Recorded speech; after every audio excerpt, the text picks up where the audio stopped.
दिवस लागतात धवलेरी हातून तिथे आलेली आहे आणि प्रत्यक्षात मी नवरावधूला प्रश्न विचारते आणि दादा मी जवाहर कोगदा। आता ह्या सोहळ्यात तुमची लग्न लागतात तर तुम्हाला कसं वाटतं? आम्हाला एकदम चांगलं वाटतं, थोडासा खर्च वाचला माझा। पारंपरिक पद्धती आहेत, आपण काही लोक बघा ब्राह्मणाकडनं लग्न लावतात पण आपल्या रीतिरिवाजाने सवासनी धवलेरी विधवा असते आणि तिच्या हातून आपलं लग्न लागतायत, तर पुढच्या पिढीला तुम्ही संदेश काय देते?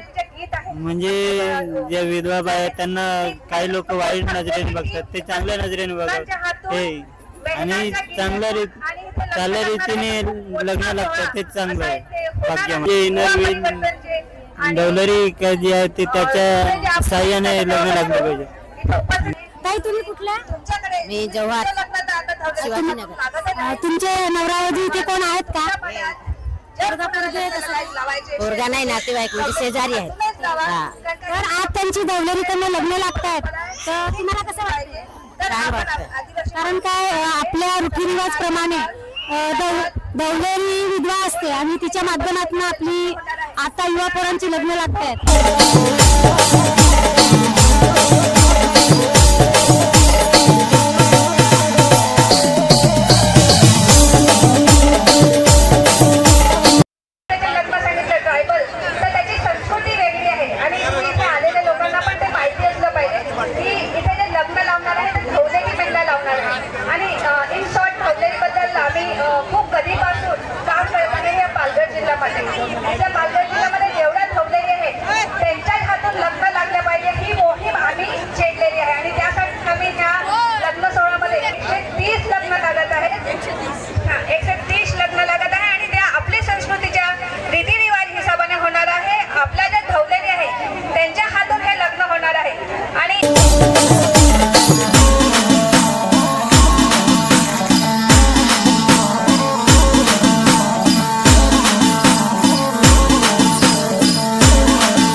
Thank you.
जोहार सर्वांना. तर आपण आज आलेलो आहे तलवाडा गावामध्ये आणि तलवाडा गावामध्ये 130 आदिवासी सामूहिक विवाह संपन्न झालेले आहे आणि ते ठवलेरीच्या हातून लग्न झालेलं आहे.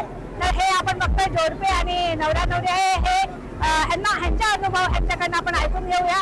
तर दादा तुम्ही कुठल्या गावाचे आहेत?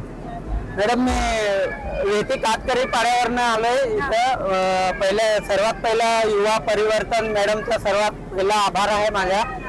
याप्रमाणे मला थोडासा फॉर्म भेटला त्या व्यक्तीने मी तो फॉर्म भरून इथे लग्नासाठी आलोय, उपस्थित राहिलोय. आमची सर्व वेती ग्रुप आहे. अच्छा हे वेटी ग्रुप आहे. हो. अच्छा तर कसं वाटतं इथे लग्नात झालं आणि तुमची काय परिस्थिती होती कसं सांगतील आणि लग्न लागलं आज तुम्ही तर तुम्हाला कसं वाटतं आज लग्न लागलं तुमच्या? मस्त अभिनंदन आहे. चांगला वाटलं मला कारण की काय दूर आले त्यासाठी मस्त वाटलं असं. अच्छा दौलरी तुम्हाला माहिती होती का? दौलरी पद्धत असते हे तुम्हाला माहिती होती? तुम्ही पहिल्यांदा बघितलं की दौलरी असते आणि दौलरीच्या हातून लागतात. ते पद्धतीने मॅडम माहिती होता पण ते एवढं खास नव्हतं माहिती. आता तुम्हाला कसं वाटतं आपली संस्कृतीच्या दौलरीच्या हातून लग्न ते तुम्हाला कसं वाटतंय? चांगलं वाटतंय. आणि पुढे लोकांनी दौलरीच्या हातून लग्न लागलं पाहिजे त्यासाठी तुम्ही काय सांगतील? असाच लोकांनी म्हणजे लग्न लावावा आणि त्याचा दौलरी करून लग्न लावावा ही माझी विनंती आहे. सर्वांना जोहार.